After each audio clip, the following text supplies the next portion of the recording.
So let's start on for the exercise regime. Yes. And we've heard this over and over again. Some say, oh, you need to, exercise at least 3 times a week, 30 minutes. Some would say, 50 minutes.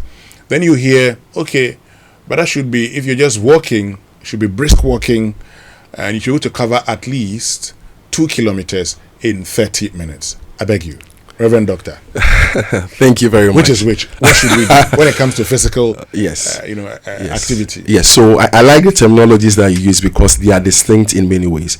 So physical activity actually encompasses any movement of any body part that leads to expenditure of energy. So for instance, as I'm talking to you, when I move my arms, or somebody walks up to me, presents a book and all of that, that is physical activity.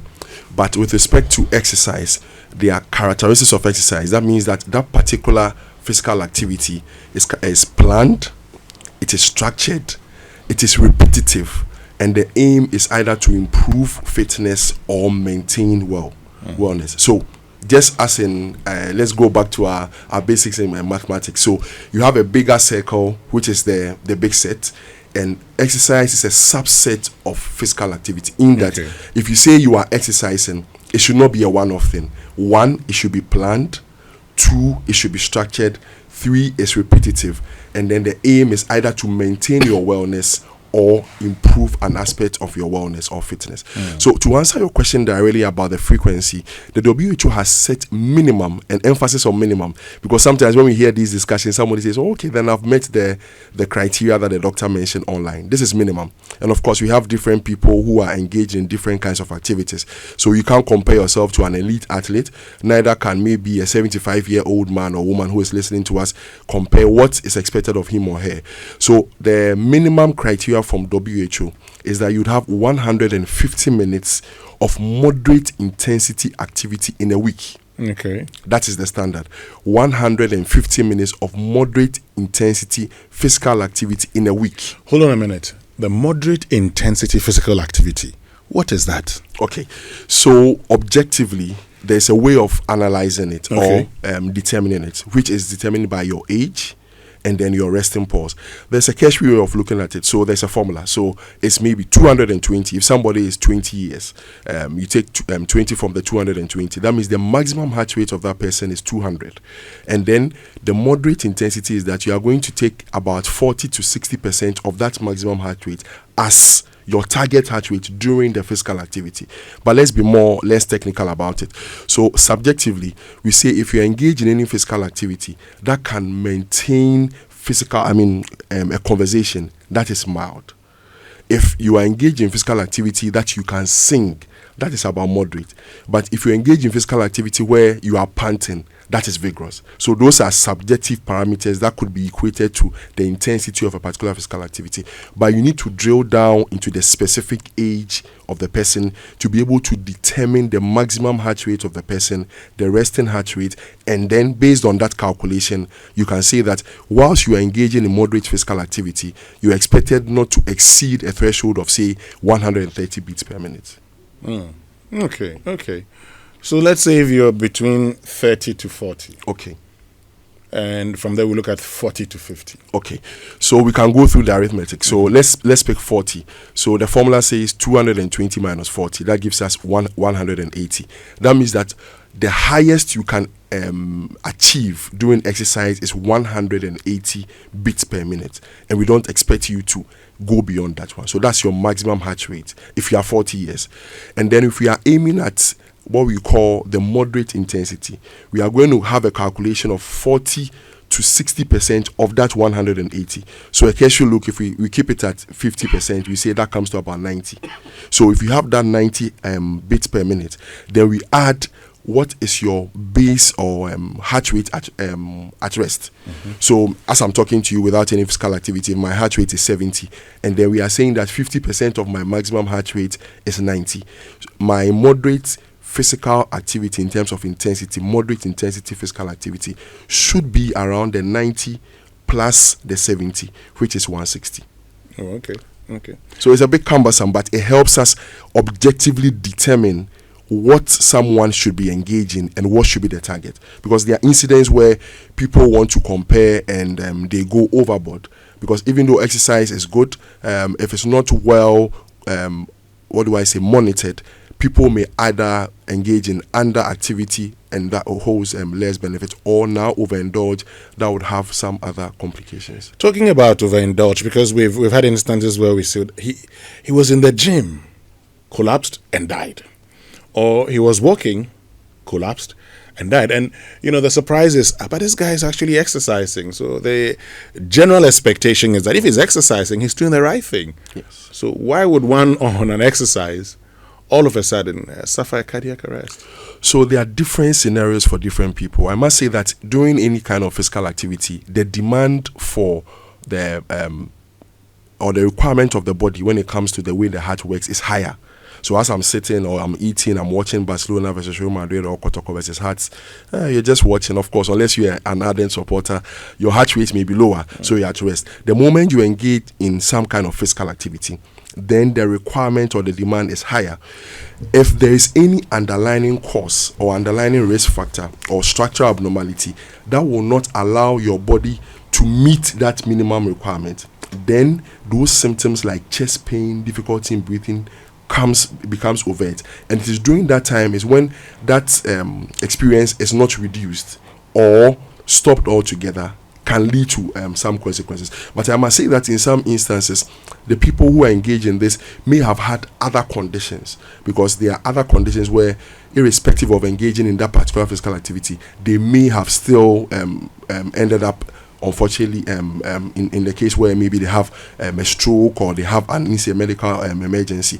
So it is not always attributary to physical activity, but the fact is that whenever physical activity is engaged, there is higher demand, and if there is any structural abnormalities or there is any unmet need, then it becomes more prominent and could trigger some other medical emergencies. So do I get from what you're saying, do I get the impression that before you engage in physical activity or exercise, it's important sometimes to know a thing or two about your general well-being? Precisely, Wednesday. So you hit the nail right on the head, because everybody is different. In fact, for somebody who has a family history, that's to say an index relative, either your mom, your father, or a sibling who passed below the age of 50 years and is an unexplained cause, that's to say they slept, they didn't wake up, she was fine, it presupposes there may have been a cardiac component to it. So if that person tells me that I'm going to the gym or I'm going to engage in this without any medical evaluation, that is a bit problematic. So by virtue of just knowing about your family history, it kinds of guides what kind of physical activity or what other further probing we should do before you engage in all kinds of physical activity. So you hit the nail right on the head. You need to have been evaluated in the name. And this is not too complex. We just ask you simple questions. Do you have anybody in your family who died in any unexplained death before age 50? Or do you feel chest tightness or pain or difficulty in breathing when you engage in physical activity? Or have you been told you have a particular medical condition? Once we do that and check your blood pressure, then we can say, okay, based on this is what we recommend or otherwise. And then you don't have to keep coming. Maybe after a year or so you could come. Because talking about medical conditions, a lot of the young men and women today are hypertensive. Yes. And the general belief is that they need to exercise some more. Yes. So they go, you find them, they're climbing the mountain, they're walking, they're checking just to be sure that they're on course. Yes. What do you say to those people? So there aren't many medical conditions that would preclude or prevent you from engaging in physical activity. Specifically if you are looking at somebody with a seizure disorder, it will not be advisable to engage in swimming when there is nobody around, because if a seizure occurred while swimming, then you are more likely to drown. But apart from that, maybe a medical condition like hypertension, diabetes, previous stroke, in itself does not exclude you from physical activity. It is about how many times you can engage in it and what should be your threshold. So we cannot say that any medical condition prevents you from engaging in physical activity. On the contrary, physical activity tends to improve gradually how your body maintains its fitness. However, you want to be careful that you have ticked all the boxes by having an elaborate or thorough physical or participation evaluation before you engage in such activities, as it were. Great. Our guest this morning, Reverend Dr. Ernest Enimopare, family physician, Senior Resident Sports, Exercise and Rehabilitation Medicine, Kolebu Polyclinic, Family Medicine Department. So we're talking about physical activity that would enhance your productivity in 2026. Now, many of us, Reverend Dr. Enimo Parish, go to work and we sit down and that's the end of it. I've heard talks about, you need to walk around and all of that. So help us understand. It's important we gather all the clarifications today. So how many hours can you sit down? At what point do you say, I need to get up, walk around a little bit, and then come and sit down again? Very, very good. Whenever I engage in these corporate talks, this question comes up, and it's a question between HR and then the employees almost fighting about tasks that need to be accomplished. At the same time, the likelihood or the probability that employees may want to exploit that. So when we say a break, it is not a break for, of course, you can chit-chat when you're on that break, but it is not a break where you are going for 30 minutes before coming back. It's ensuring that your sitting posture does not typically go beyond 4 hours. And by 4 hours, I've actually stretched it. Typically, after 2 hours of sitting, you should get a break. And like I'm saying, the break is not about social interaction. It is important, but it's just to make sure that you are not maintaining that particular posture where a lot of muscles have contracted without any stretching or relaxation. So after between every 2 to 4 hours, there should be a minimum of about 5 to 10 minutes where you stretch, you move about, speak to someone, but the emphasis is prevent you sitting at a particular point or particular place for a continuous duration for more than 4 hours. So my direct answer to that will be, I will not recommend sitting down for more than 4 hours without stretching at all. And the stretching that you talk about, again, it's important.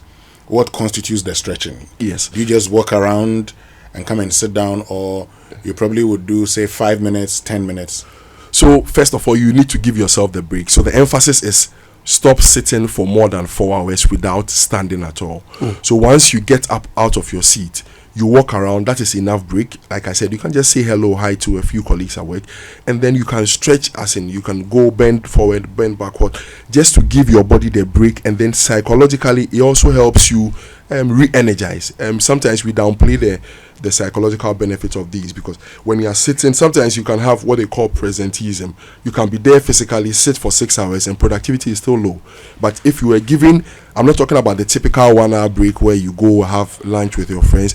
If you are given maybe a 10 minutes break from what you are doing, takes your mind off, you come back more energized. So physically, once you walk away, you've given yourself that break, but also stretch by bending forward or bending backward or tilting towards your side. It's all ways of course, it's not going to be an elaborate kind of relaxation of massage, but you want to just give yourself that break. It signals the brain that not everything is, because either you are the body is functioning in a way where you are either running what we call the sympathetic system or the parasympathetic system. Sympathetic is more like what we call the fight or flight situation. So you hear that there is a fire outbreak, or you hear that there is an accident, you want to escape from it. So if you continue to put yourself under that drive, then your adrenaline is pumping, in addition to sitting, the musculoskeletal aspect of it, which statistics show that it can be as high as about 38%. But if you give yourself that break, you reduce the risk of you sitting, getting lumbar sprain, chronic low back pain many years after work. And that's what we have not taken note of. Sometimes people can go through, and during the course of work, they don't even have any issue until they retire. And you sit at the clinic, I come from this profession, I've been working for this number of years, I used to have low back pain, but because of the load of work, I never took a break. But since I retired, I always complain of this low back pain. And you may find out that if it's not lumbar sprain or sprain of the lumbar spine, it could be due to osteoarthritis or some other thing. So it is very important for breaks to be taken in the course of our duty. And talking about that will lead me to how we sit. Yes. There's been a lot of talk about how we sit, particularly in the office. And this is not to start any fight between HR and employees, but, how we sit, our posture. Many of us get to work, sit, bend, we're on our laptops, we're working. I mean, sometimes you sit for long hours, you're done, you go home. Some have suggested, give your back some rest. How should we sit? So first of all, like you said, you need to give, if it's possible, you need to give yourself, your back some rest. That's the first thing. In terms of posture, you shouldn't be bending forward. So like you said, particularly in our era where we use a lot of laptops, the laptop itself should be at a level where you are not bending. So the table or whatever you are using shouldn't be such that you have to bend over your neck, because we've heard about tech neck, where apart from perhaps the laptops, you're always bending to use your phone. If it continues that way, then the muscles are continuously taut. It could lead to spasm. It could lead to cervical it could worsen cervical spondylosis. So first of all, give your back some support. And that's the purpose of exercises. That support is interim, but if you continue to exercise, especially engage in what we call resistance training or strength training, then you encourage the muscles at the back to be more or bigger or strong enough to support your trunk. So once your muscles are well built, when you sit, it holds your spine and you are less likely to sag or bend over. That said, you should also consciously or intentionally ensure that you don't bend over whilst you are seated. There's a likelihood, we all have that, because it's a more natural posture for you to bend and feel more relaxed. But the more you do that, the likely you are to suffer some pain or the other. Great. We've been talking about, you need to do this exercise, you need to do that. I beg you. Now let's get into the physical activity, the exercise that we're talking about. So when it comes to the exercise, what forms of exercise would you recommend? Okay. So like you said in your intro, the components of exercise are: one, you are looking at endurance, which would encompass walking briskly. You could also look at running. You could look at cycling. Swimming is also an example of endurance. And then we have what we call the strength training, which involves building the muscles. It's so important and it's often underlooked, because statistics have shown that as you age, particularly after the age of 60, there is an atrophy or decline in the muscle bulk about 1 to 2% per year. And I'm not talking about body weight, I'm talking about muscle bulk. So if somebody is 60 years and their muscle bulk was, let's say 10, for purposes of this discussion, it means that by the time that they are 61, their muscle bulk, and I'm not talking about weight again, muscle bulk is likely to be either reduced to 9 or 8, and it further deteriorates when you get to about 75. So it means that your starting point is so important. So in addition to the endurance, which is brisk walking, sprinting, cycling, swimming, you want to engage in some strength training, which could be push-ups, or it could be planks, it could be pull-ups, it could be lunges, just to ensure that you are putting your muscle under some stress. And the emphasis is not, there are different reasons why people would engage in resistance training. If you're a boxer or you're a weightlifter, yours is to build up so that the muscles would become bigger or hypertrophy. But for general wellness of the general population, you want to increase the muscle bulk so that you can prevent, your starting point will be higher in terms of, if you have the same chronological age of another person who is 60 years like you are, and you built your muscle, Winston, you built your muscle to a point where at the age of 60 your muscle bulk is 20, and you are still going to experience this 1 to 2% of decline, it is likely that your percentage decline will be better off than somebody who started with 10. So that is it. And then, so I've mentioned endurance, I've mentioned strength training. There is also what we call flexibility, and it becomes even more important when people get older. So you consciously want to get into exercises that would improve your muscles in terms of the joints and then flexibility, because if you are not conscious about it, eventually as you age, your flexibility will be gone and then you become more stiff. The last but not the least is coordination. Particular coordination exercises. Make sure that as you do all of this, the first two, which is popular, is the endurance and the resistance, but you consciously include other aspects, which include the flexibility and also coordination. When you say coordination, what do you mean? Okay, so it's like maybe walking in a line. So you are just trying to coordinate how your body moves. It's also an important. If you are walking briskly, you don't really consider, or you don't mind whether you are walking in a straight line or you are around. But if you are doing particular things about coordination as part of the exercise, you could tell yourself you are going to walk in this straight line, or maybe walk foot by foot, just trying to make sure that you improve your internal mechanism of coordination. So it's an aspect which is not too important, but it helps you in terms of your overall health, because as you age, issues of coordination and also flexibility become very important. Now, having listened to you over the past 20 minutes, there's one thing that I realize is very important: health screening. Because a lot of the things we do, even when it comes to the exercises and all, is based on how well you are. So let's do it this way. What sort of health screening should we be undertaking and at the beginning of the year? So for those of us who are yet to go and see our doctors, we plan towards them.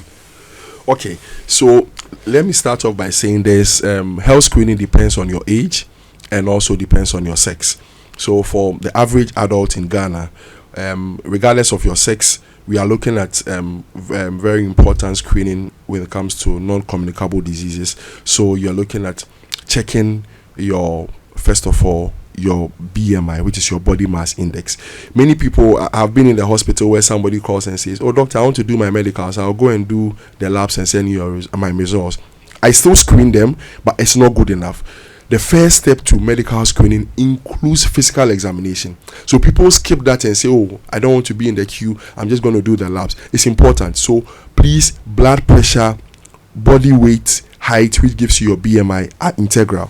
And it's really relatively cheap. If you walked into any pharmacy or any facility and said you're going to check your blood pressure, most likely you're not going to be charged. And then you look at important aspects like, one, your kidney function. Based on the data that we have in Ghana, increasingly more people have had to go through dialysis because the kidney function has declined suddenly. And so you want to do, there's a minimum that you can do, which you call the urine dipstick.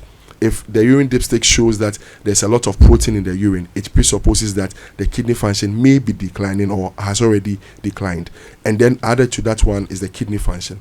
Important is fasting blood sugar, which checks for diabetes. Data from Ghana suggests that in the general population, about 6.5% of Ghanaians have diabetes. Hey. It may be higher than that. Yes. Wow.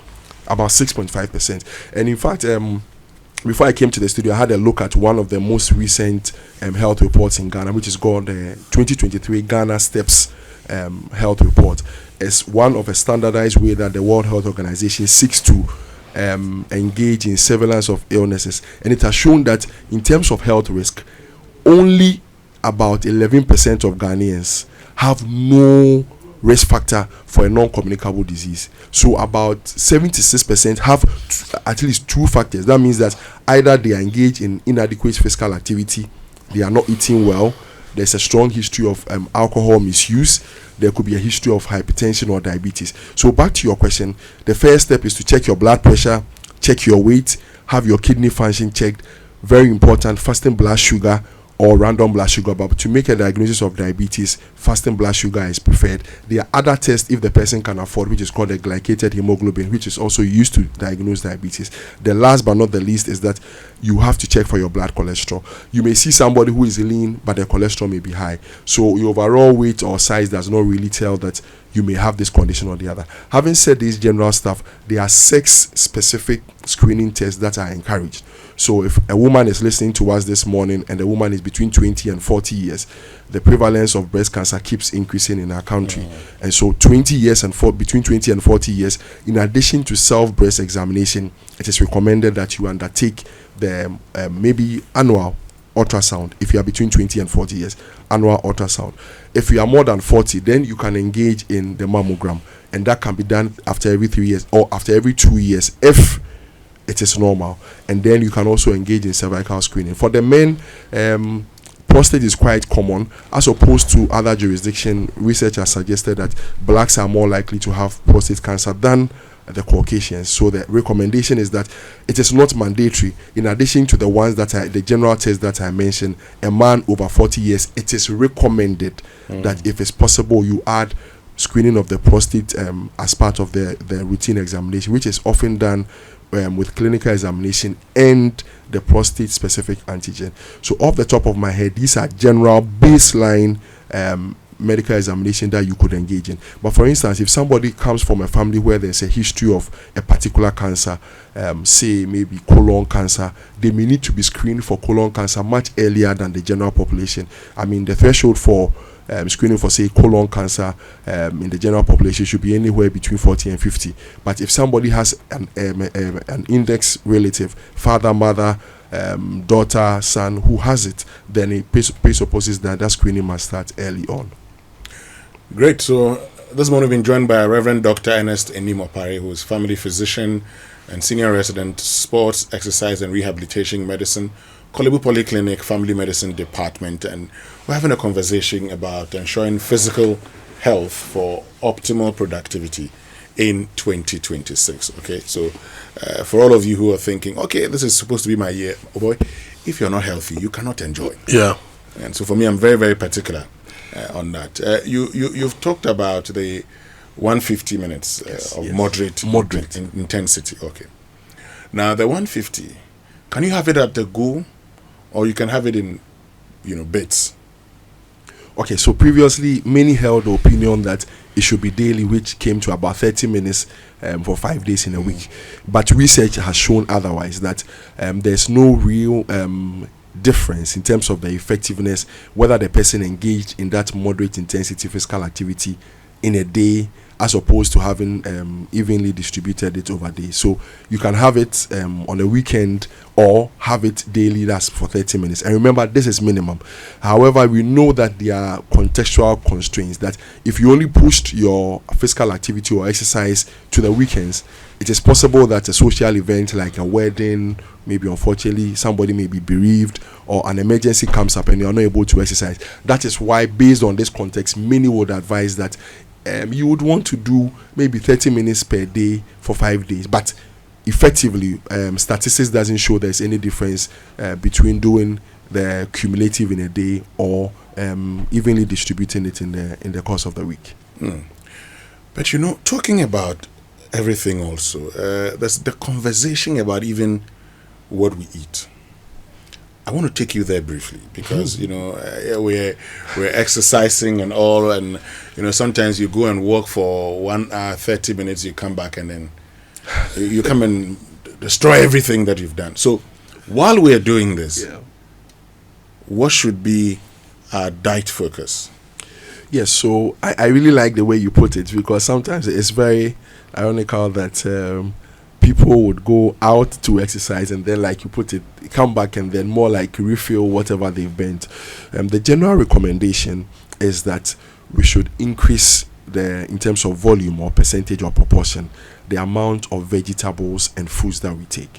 And if we have a hypothetical plate, it is recommended highly that a quarter of the plate should be carbohydrate, a quarter of it should be protein, and then the remaining half rather should be vegetables. But in our society, it's rather the norm that you buy everything and then you say, okay, give me some small fish.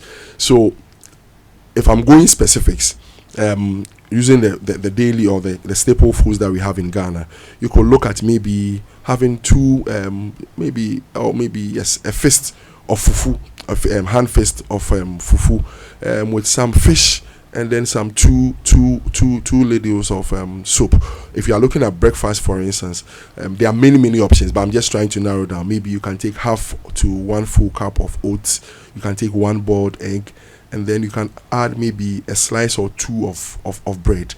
This is basic and without recourse to the person's weight and other factors, because people engage in different physical activities in the course of their work. So somebody who is engaged in maybe on the construction ground or has to exert more may have to take a bit more carbohydrate than the average person who may be sitting in the office. So these are just general advice, but the overall recommendation is based on the individual, what the person is doing, their medical condition. Again, I think it comes back again, because your medical condition would tell us a lot of things.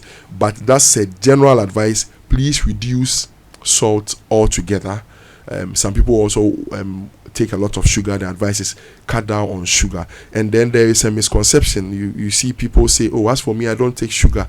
And when they refer to sugar, they refer to maybe the white sugar or what we have. It could be brown. And say, oh, I don't take sugar. That's a way of cutting down my sugar. When we say blood sugar or blood glucose, it is not just the literal sugar that we see. Carbohydrates are broken down into glucose. And so it is not good to say, oh, I don't take sugar at all, but you've not cut down on the amount of banku you are eating. You've not cut down on the amount of rice you are eating. You've not cut down on the frequency or amount of the fufu you are eating. So it is good to know that your blood sugar rising is a cause for concern, but you need to also be measured in any kinds of groups of food, particularly the carbohydrates, which ultimately breaks down into glucose or blood sugar. So you're also advising those who go and sit on tables and say, "Oh, nobody should take sugar here," and then they say, "Instead, drink beer." They should also be careful. Yes. Oh, Doc. No, because we get this all the time. Yes. Because you're right. You're right. The boys, they say, "Oh, no, me, I don't like sugar." Yes. So someone is saying, "Oh, give me malt." He says, "I don't know, pay sugar, sir." Hey, Exactly. don't take beer rather. You're saying the end product. The end product is important, but also, like I said, when it comes to the risk factors for non-communicable disease, it's not just the sugar. If alcohol is taken beyond a certain level, it becomes a problem because it increases your risk of other conditions. It can affect the liver. If you become dependent, it can affect your judgment and other things. So you're actually accurate. If you want to take alcohol, then it has to be modest. Otherwise, avoid it altogether.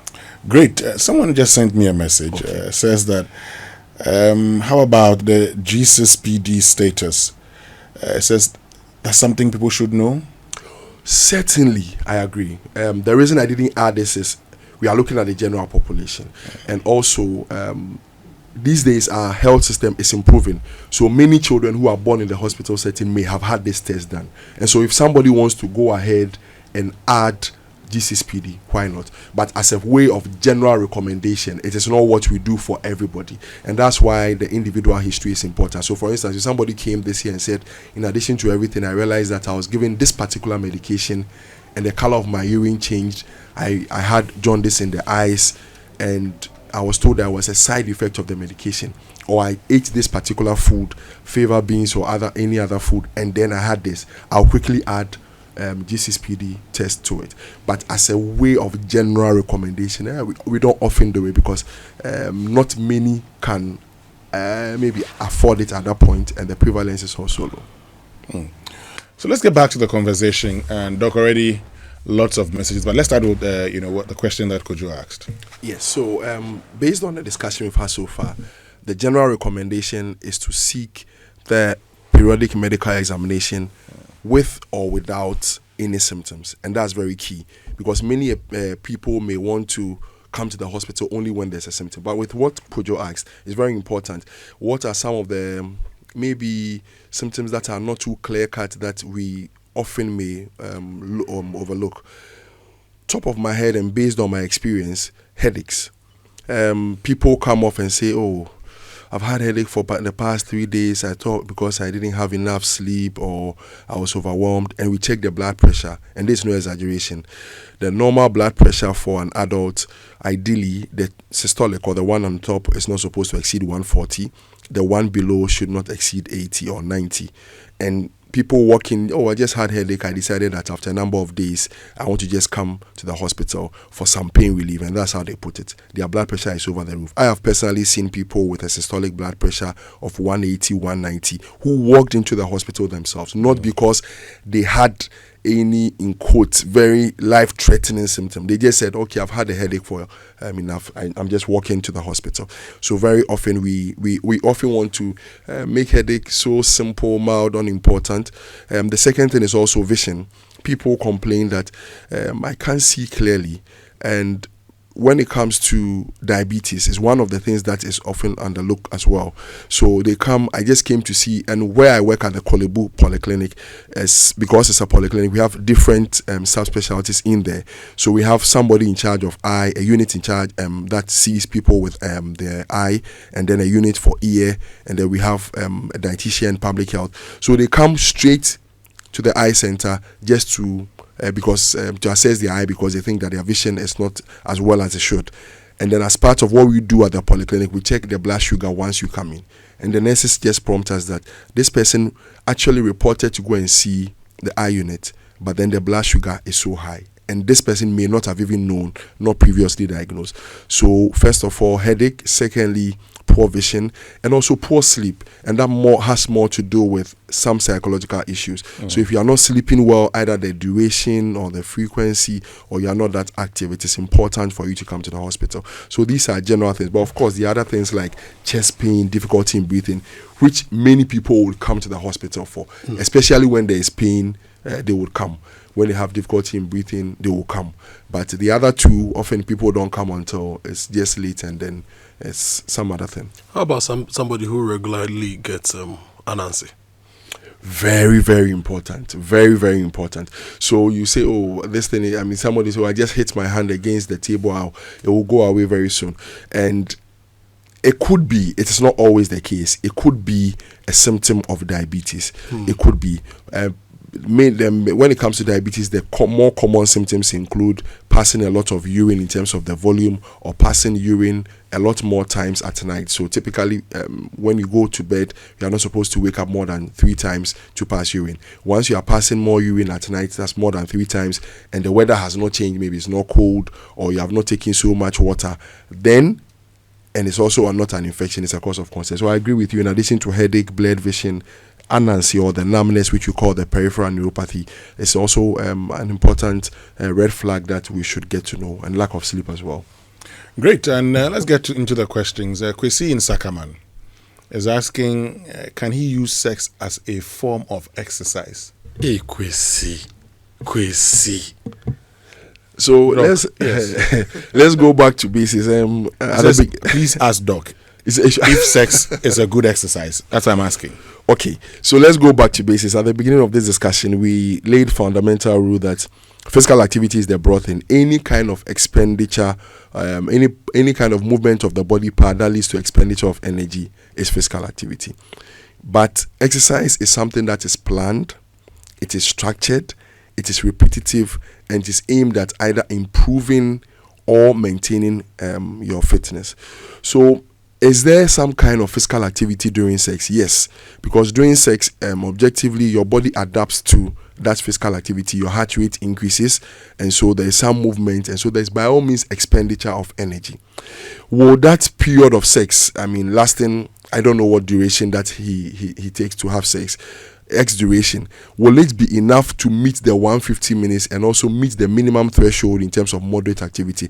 Is dependent on the number of times that he has sex, and also whether he is able, per his medical records and medical profile, he's able to continue having it. So yes, it is a form of physical activity. Will I recommend sex as a form of exercise? It is not one of the forms of exercise that I would recommend, because if you have to meet the threshold, then it has to be 150 minutes, it has to be moderate intensity physical activity. And so you can engage in sex, rightfully protect yourself if you are not too sure about the person, using the condom barrier method and all. You can include it, but certainly it cannot be the main form of exercise. Remember that there are other parameters that you have to look at, such as the resistance and strength training. Great. This one from Samson Ofosu says, please, can you ask the doctor about the use and safety of creatine? Yes, so this is a supplement that is used to help build a muscle, and often it is used in athletes who are engaged in combat sports or strength training. And so it is safe, but ultimately you would want to use the natural ways of building your muscles, which is either you do the weightlifting, either machine or free weight. So yes, you can use the creatinine. And if you're an elite athlete and you intend to use the creatinine, please let's look at what we call in-competition rules, because there are some competitions that may have particular rules or regulations governing it. Now, Kwame Okan says, I missed the coordination and muscles part of training. Can Doc kindly go over it? I'm about 50 years. Any suitable training? Okay, so about 50 years, still middle-aged, but in terms of the muscle training, there are different parts, there are different types. So we are talking about either you are engaging in lunges or stretching the legs, or in terms of core strengthening of the body, you can engage in planks. in terms of the upper body trunk or the shoulders, you can also engage in push-ups, and then also pull-ups as a way of your engaging some upper body strength. So the flexibility aspect, people engage in yoga and other things to ensure that their bodies are a bit more flexible, increases your concentration and all of that. So it's holistic. So if you miss that aspect, these are what I would mention, the push-ups and all. Thank you. Now, this one says, thank you for the education concerning the health screening. Is it possible for me to get a fair idea of how much it will cost? Example, blood pressure, blood sugar, kidney function test, liver function test, PSA prostate, lipid profile. Sami from Tema. I'm happy the person outlined these tests because these are the tests that we mentioned. So we are making impact. However, I'm unable to give the cost because it depends on the facility that you are running these tests. Blood pressure, certainly, I'm sure, is free in most government facilities. You just walk in, or even a pharmacy nearby. Blood sugar depends on where you are. I can't give a cost off my head. So sorry, I can't give the cost. But it's important that he's outlined these ones to be done. Great. I'll get back to you, Doc, because we need to wrap up by way of advice to all of us. But look, it's a new beginning, new energy, new you, and it's the return of the joy at the mall at the Achimota Retail Center. So the Achimota Retail Center is giving it in 2026. We want to ensure physical health for optimal productivity. What should we do? Thank you very much once again, Winston. So to answer your question, I would like to define what health is. According to the World Health Organization, health is not merely the absence of a disease. It is the complete physical, mental, and social well-being of an individual. And so the absence of a symptom or the fact that a symptom is not distressing does not mean you are well altogether. So you have to consciously engage in periodic medical examination. Thankfully, the year just began, so we start off with a periodic medical examination, which we have mentioned. So seek medical assistance from the nearest health facility around you, and then make sure that based on your profile, then these tests will be recommended. Secondly, you are encouraged to engage in physical activity at least of 150 minutes in a week of moderate intensity, but based on a doctor's clearance or evaluation, if you can engage in vigorous activity, then that can be 75 minutes. And we've mentioned the types that include walking, running, swimming, cycling, and all. We also want to say that diet is important. So having gone through the doctor to check your blood pressure, your weight, your BMI, blood sugar, cholesterol, and all, and having also engaged in physical activity, you want to cut down on the amount of salt that you are taking and amount of carbohydrate. Please recall, I didn't say amount of sugar because it's not just sugar, it's amount of calories and carbohydrate. And then also make sure that you cut down on the amount of oily foods. And anytime there is any question or any concern, please do well to go to the nearest hospital. It is always better to screen and get answers than wait till it comes late. And once again, thank you very much for having me. And thank you very much, Reverend Dr. Ernest Enimo-Opare, family physician, senior resident, sports, exercise, and rehabilitation medicine, Korle Bu Polyclinic Family Medicine Department, for making time to join us here on the Super Morning Show. We've learned a lot, and yes, I believe that you've also learned. This week we're talking more about our health because we want to start the year right. Yeah. Okay? It's all about the wellness. So we've set all the goals, but you need to be fit. Mm-hmm. Most importantly, you have to be fit to achieve all the goals that you've set for yourself. So go out there and you know what you do. Kwesi in Sacramento, your question has been answered.